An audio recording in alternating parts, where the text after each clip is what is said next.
এটা হচ্ছে কলার মোচা বা মুচড়া। আমাদের এলাকায় এটা কলার মোচা বা মুচড়া বলে। অন্য কোন এলাকায় কি বলে আমি ঠিক বলতে পারবো না।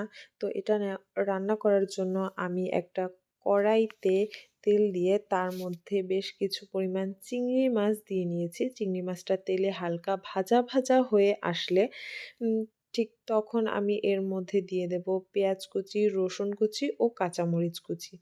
আর সামান্য একটু লবণ দিয়ে এটাকে ভালোভাবে ভেজে নিতে হবে।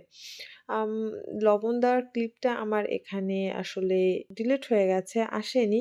তো এই কারণে সেটা আরকি দেখাতে পারছি না। তো এটাকে যখন একদম ব্রাউন, ব্রাউন হয়ে আসবে, পেঁয়াজটা একদম নরম হয়ে আসবে, ঠিক ওই পর্যায়ে আমি এর মধ্যে দিয়ে দেব হলুদের গুঁড়া এবং কিছুটা নারকেল বেটে রেখেছিলাম সেই নারকেল বাটা।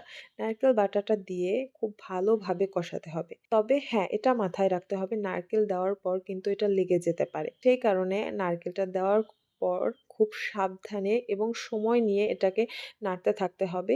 ১ম বারের মতো নারকেলটা কষানো হয়ে গেলে এরপর আবার একটু পানি দিয়ে এটাকে আবারও ভালোভাবে কষিয়ে নিতে হবে। নারকেলটা ঠিক লাগা, লাগা পর্যায়ে যখন দেখব যে হ্যাঁ, নিচে লাগা, লাগা পর্যায়ে চলে এসেছে, খুব ভালোভাবে কষানো হয়ে গেছে, ঠিক ওই পর্যায়ে আমি এর মধ্যে মোচড়া কুচি করে রাখা মোচড়াগুলো এর মধ্যে দিয়ে নেব।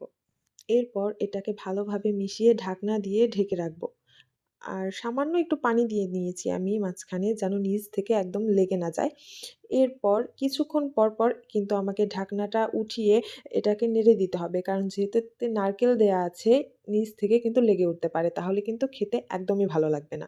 তো সেটা মাথায় রেখে আমাদের একটু পর, পর ঢাকনাটা উল্টে এটাকে ভালোভাবে উল্টে পাল্টে নেড়ে চেড়ে আবার ঢাকনাটা দিয়ে এটার রান্নাটা কমপ্লিট করতে হবে। যখন দেখব আমাদের মোচড়াটা সেদ্ধ হয়ে গেছে, ঠিক ওই পর্যায়ে বুঝবো আমাদের রান্নাটা কমপ্লিট। তো তৈরি হয়ে গেল আমাদের মজাদার মোচড়া ভাজি অথবা মোচড়া ভুনা যে যেটা বলে।